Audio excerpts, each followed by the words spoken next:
खुशामदीद sir. शुक्रिया। खुशामदीद। शुक्रिया। खुशामदीद। खुश आमदीद। अल्लाह आपको सेहत दे। शुक्रिया।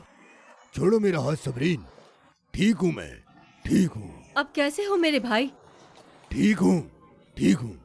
मैं तो कह रही थी तुम्हें एक दिन और आराम करना चाहिए था। खुदा का शुक्र है ये ठीक हैं।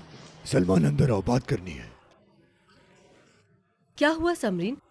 ये इतना गुस्सा क्यों है? मुझे नहीं पता, पूरे रास्ते खामोश रहे, एक लफ्ज नहीं बोला। पता नहीं क्या क्या सोच रहे हैं।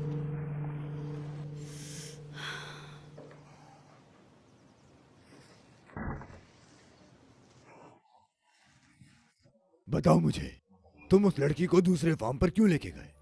वो इसलिए बाबा कि वो लड़की रात को सड़कों पर इस तरह से अकेले ना फिरे। मेरी जगह अगर आप होते तो आप भी यही करते बाबा। मैं नहीं करता, क्योंकि वो डिजर्व नहीं करती। वो डिजर्व नहीं करती, यही बात है।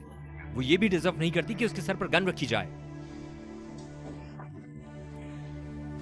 बाबा, आप बात को जाने बगैर ये सब कुछ कर रहे हैं। ज़ैनब बेकसूर है। तो तुम्हें अपनी माँ की बात से ज्यादा उस लड़की की बात पे यकीन है? जी बिल्कुल।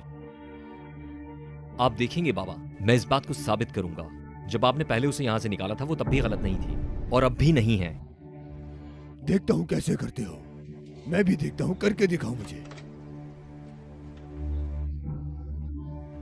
किसी ने अंदर आने को कहा है क्या? वो सर, सलमान साहब ने कहा था ना कि। क्या कहा था सलमान ने? कुछ लोग घोड़े खरीदने आए हैं। ठीक है रमीज, तुम जाओ, मैं आता हूं।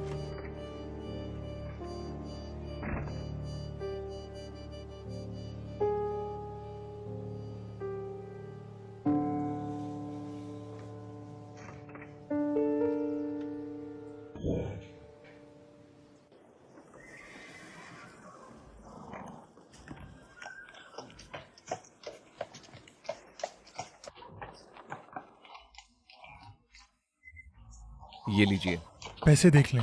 हाँ देख लिए मैंने। यह आराम से, जल्दी करो। यह आराम से।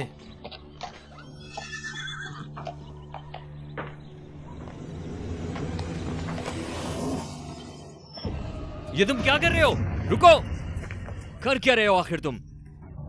ये घोड़े तुम्हारे नहीं, अब ये हमारे हैं। बस बहुत हो गया है।